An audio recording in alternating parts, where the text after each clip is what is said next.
नमस्कार, आप सभी का स्वागत करती हूँ आपके अपने चैनल चमत्कार राशिफल में।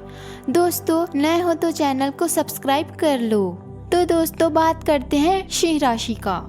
आपका सबसे बड़ा सपना हकीकत में बदल सकती है, लेकिन अपने उत्साह को काबू में रखें, क्योंकि ज़्यादा खुशी भी परेशानी का सबक बन सकती है। अपने लिए पैसा बचाने का अपना ख्याल आज पूरा हो सकती है।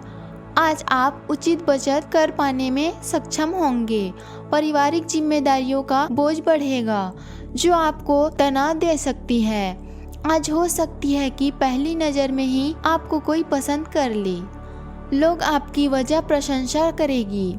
आप हमेशा से सुनना चाहते थे। आपका जीवन साथी आज ऊर्जा और प्रेम से भरपूर है। योगा भाग्य करके आप जड़ता को दूर भगा सकते हैं। आज आपका मन परेशान हो सकती है। अपनों की सेहत का ध्यान रखें। खर्चा की अधिकता रहेगी, जिससे कर्जा लेने की नौबत तक आ सकती है। कारोबार में वृद्धि होगी। लाभ के अवसर मिलेंगे। मित्रों का सहयोग मिलेगा। यात्रा पर जा सकते हैं। संतान पक्ष से सुखद समाचार मिलने के संकेत हैं।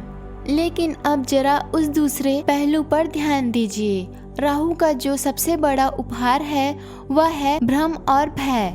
हाँ, यह सत्य है कि राहु कई सकारात्मक संभावनाओं के साथ आते हैं, लेकिन इसके साथ साथ यह हमारे मन में डर और असमंजस भी भर देते हैं। यही कारण है कि राहु से जुड़े समय में इंसान बार बार सोचता है, क्या मैं सही कर रही हूँ, आगे क्या होगा।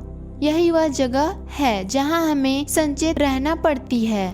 आपको अपने भीतर यह बात पक्की करनी होगी कि राहु जितना भ्रम देगा, आप उतनी ही स्पष्टता अपने भीतर पैदा करेंगे।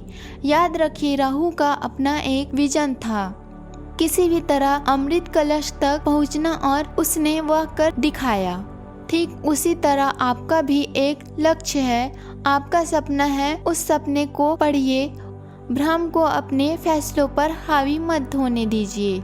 समर्पण के साथ अपने लक्ष्य की ओर बढ़ते हैं तो राहु भी आपके विजन से प्रसन्न होकर आपको सपोर्ट करते हैं। और हाँ, यह सच है, राहु का आशीर्वाद अगर मिल गया हो तो आपको ऊंचाइयों तक पहुंचने से कोई रोक नहीं सकते। अब बात करते हैं उपाय की। अगर आप चाहते हैं कि राहु के शुभ प्रभाव आप पर बरसे तो देवाधिदेव महादेव का रुद्राभिषेक करें। गंगा जल से स्नान करना भी अत्यंत शुभ माना गया है। यह सिर्फ परंपरा नहीं है, यह ऊर्जा का आदान प्रदान है। इसके साथ साथ अपने घर में सकारात्मकता वातावरण बनाने के लिए धूप या अगरबत्ती जलाइए। उस सुगंध और धुएं की तरंगे आपके चारों ओर पॉजिटिविटी फैलाती है और राहु के अच्छे प्रभाव को आपके जीवन में स्थिर करती है। याद रखिए, सही दृष्टिकोण, उसी उपाय और सही समय, यही आपको राहु के आशीर्वाद के साथ एक नई ऊंचाई तक पहुंचाएंगे। अगर आपको यह समझाने का मेरा प्रयास सार्थक लगा हो, अगर यह ज्ञान आपको मददगार लगा हो, तो हर बार की तरह इस बार भी अपना प्यार भरा लाइक और कमेंट देना मत भूलिएगा। और हाँ, अगर अभी तक आपने हमारे चैनल को सब्सक्राइब नहीं किया है तो कर लीजिए, ताकि आने वाले वीडियो सबसे पहले आप तक पहुंच सके। एक बार आप सभी को ढेर सारी शुभकामनाएं।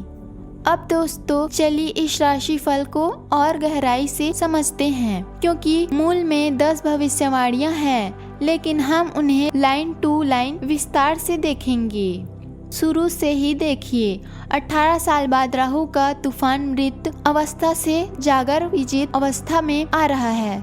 यह बात कितनी महत्वपूर्ण है। ज्योतिष में राहु को एक छाया ग्रह माना जाता है, जो हमेशा अप्रत्याशित बदलाव लगता है।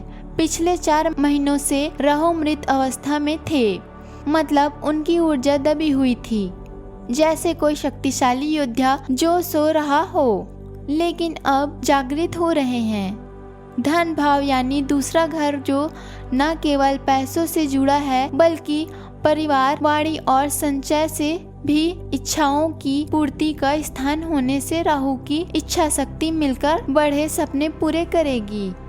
राहु तूफान है, मतलब धीरे धीरे नहीं बल्कि तेजी से बदलाव। अब पहली भविष्यवाणी को और विस्तार से देखें। आर्थिक सुनहरे अवसर जो 1.5 साल तक चलेंगे। अगर आप बिजनेस में हैं तो अचानक बढ़ा ऑर्डर मिल सकते हैं या नौकरी में सैलरी डबल हो सकती है। विदेश से कमाए का मतलब अगर आप एक्सपोर्ट करते हैं तो नए मार्केट खुलेंगे। परिवार में शांति क्योंकि राहु शनि के घर में है। कोई पुराना विवाद सुलझ सकती है। शादी या जन्म जैसे मंगल कार्य हो सकते हैं। दूसरी भविष्यवाणी में छठे भाव की दृष्टि जो दुश्मनों को हराएगी। अगर कोर्ट केस है तो फैसला आपके पक्ष में आ सकते हैं। भाई बहनों से संबंध बेहतर। छोटी यात्राएं। सातवीं वैवाहिक जीवन में स्थिरता। पार्टनर से सपोर्ट उठाती है। अगर स्टूडेंट है तो अच्छे रिजल्ट। 9वीं में धार्मिक यात्रा। पिता से लाभ। 10वीं में कुल मिलाकर जीवन में संतुलन। आपको फॉलो करें। तो दोस्तों आज के लिए इतना ही। आपका दिन शुभ हो।